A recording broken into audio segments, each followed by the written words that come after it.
I'm going to show you how to insert arrows to represent a percentage increase, decrease, or no change.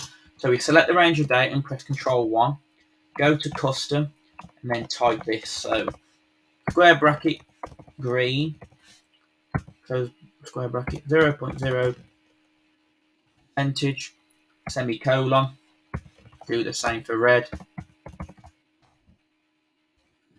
Do the same for yellow.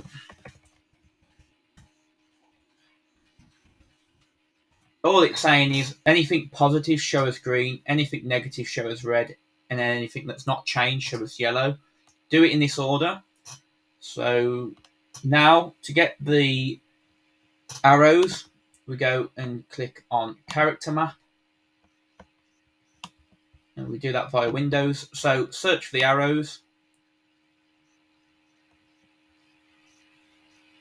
And then select these three.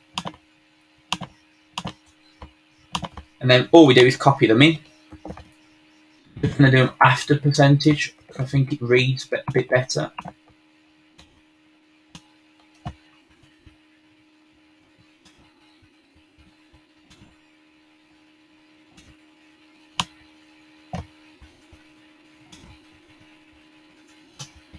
So, okay.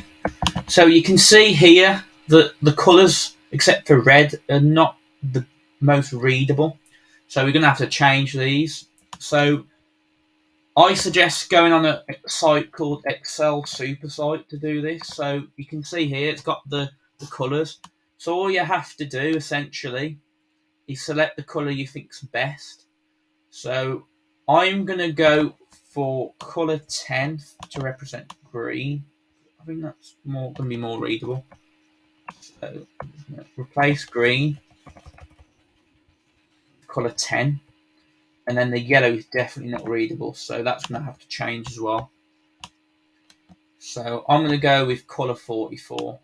I think that's still yellow, but it's a darker yellow, so it's going to show better.